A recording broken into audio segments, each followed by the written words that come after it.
présenté par rosetabiblia.com.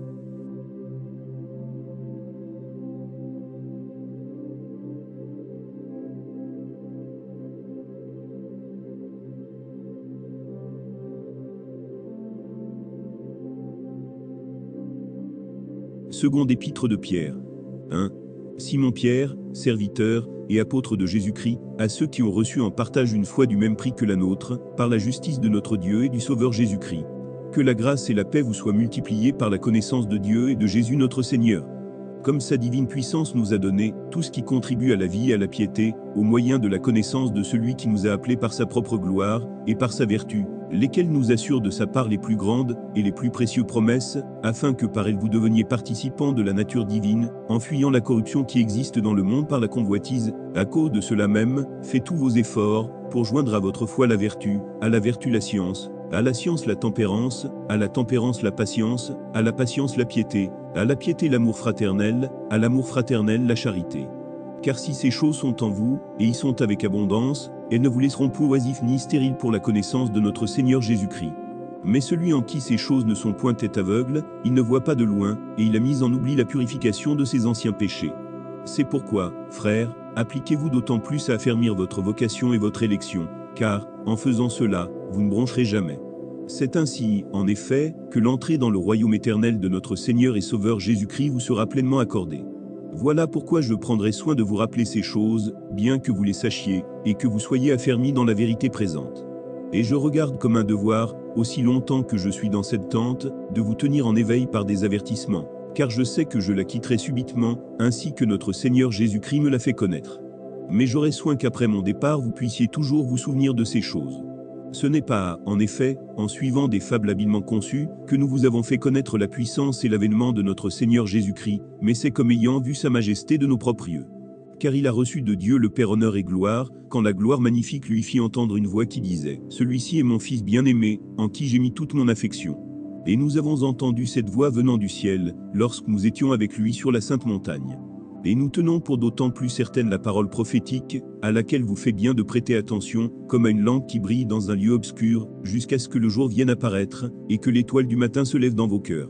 Sachant tout d'abord vous-même qu'aucune prophétie de l'Écriture ne peut être un objet d'interprétation particulière, car ce n'est pas par une volonté d'homme qu'une prophétie a jamais été apportée, mais c'est poussé par le Saint-Esprit que des hommes ont parlé de la part de Dieu. 2 Pierre 2. Il y a eu parmi le peuple de faux prophètes, et il y aura de même parmi vous de faux docteurs, qui introduiront des sectes pernicieuses, et qui, reniant le maître qui les a rachetés, attireront sur eux une ruine soudaine. Plusieurs les suivront dans leur dissolution, et la voie de la vérité sera calomniée à cause d'eux. Par cupidité, ils trafiqueront de vous au moyen de paroles trompeuses, eux que menace depuis longtemps la condamnation, et dont la ruine ne sommeille point. Car, si Dieu n'a pas épargné les anges qui ont péché, mais s'il les a précipités dans les abîmes de ténèbres, et les réserve pour le jugement. S'il n'a pas épargné l'ancien monde, mais s'il a sauvé Noé, lui 8e, ce prédicateur de la justice, lorsqu'il fit venir le déluge sur un monde impie. S'il a condamné à la destruction et réduit en cendres, les villes de Sodome et de Gomorrhe, les donnant comme exemple aux impies à venir, et s'il a délivré le juste Lot, profondément attristé de la conduite de ces hommes sans frein dans leur dissolution. Car ce juste, qui habitait au milieu d'eux, tourmentait journellement son âme juste à cause de ce qu'il voyait et entendait de leurs œuvres criminelles. Le Seigneur s'est délivré de l'épreuve les hommes pieux, et réservé les injustes, pour être punis au jour du jugement, ceux surtout qui vont après la chair dans un désir d'impureté, et qui méprisent l'autorité. Audacieux et arrogants, ils ne craignent pas d'injurier les gloires, tandis que les anges, supérieurs en force et en puissance, ne portent pas contre elles de jugement injurieux devant le Seigneur. Mais eux, semblables à des brutes, qui s'abandonnent à leur penchant naturel, et qui sont nés pour être prises et détruites, ils parlent d'une manière injurieuse de ce qu'ils ignorent, et ils périront par leur propre corruption, recevant ainsi le salaire de leur iniquité. Ils trouvent leur délice à se livrer au plaisir en plein jour. Hommes tarés et souillés, ils se délectent dans leur tromperie, en faisant bonne chère avec vous. Ils ont les yeux pleins d'adultère, et insatiables de péché, ils amorcent les âmes mal affermies. Ils ont le cœur exercé à la cupidité. Ce sont des enfants de malédiction. Après avoir quitté le droit chemin, ils se sont égarés en suivant la voie de Balaam, fils de Bosor, qui aima le salaire de l'iniquité, mais qui fut repris pour sa transgression. Une ânesse muette, faisant entendre une voix d'homme, arrêta la démence du prophète. Ces gens-là sont des fontaines sans eau, des nuées que chasse un tourbillon. L'obscurité des ténèbres leur est réservée.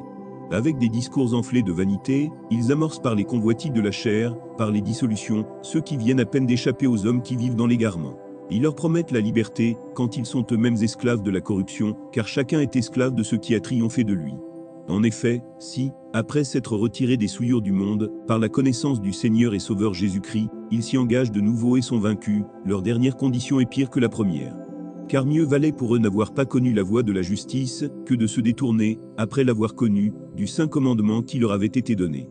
Il leur est arrivé, ce que dit un proverbe vrai, le chien est retourné à ceux qui l'avaient vomi, et la truie lavée s'est vautrée dans le bourbier. 2 Pierre 3. Voici déjà, bien-aimés, la seconde lettre que je vous écris. Dans l'une, et dans l'autre, je cherche à éveiller par des avertissements votre saine intelligence, afin que vous vous souveniez des choses annoncées d'avance par les saints prophètes, et du commandement du Seigneur et Sauveur, enseigné par vos apôtres, sachant avant tout que, dans les derniers jours, il viendra des moqueurs avec leur raillerie, marchant selon leur propre convoitise, et disant, où est la promesse de son avènement? Car, depuis que les pères sont morts, tout demeure comme dès le commencement de la création. Ils veulent ignorer, en effet, que des cieux existèrent autrefois par la parole de Dieu, de même qu'une terre tirée de l'eau est formée au moyen de l'eau, et que par ces choses, le monde d'alors périt, submergé par l'eau, tandis que, par la même parole, les cieux et la terre d'à présent, sont gardés et réservés pour le feu, pour le jour du jugement, et de la ruine des hommes impies. Mais il est une chose, bien-aimés, que vous ne devez pas ignorer, c'est que, devant le Seigneur, un jour est comme 1000 ans, et 1000 ans sont comme un jour.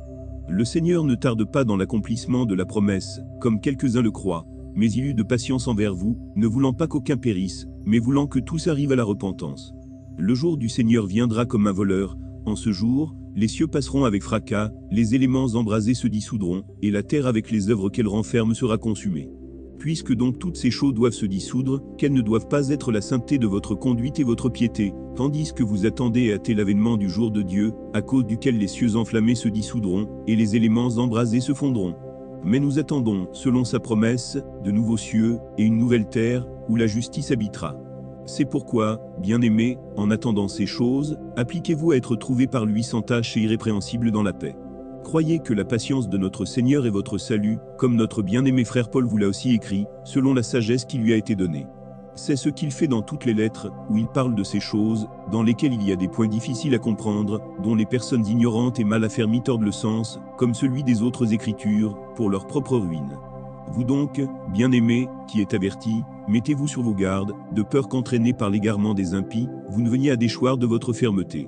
Mais croissez dans la grâce, et dans la connaissance de notre Seigneur et Sauveur Jésus-Christ. À lui soit la gloire, maintenant et pour l'éternité. Amen.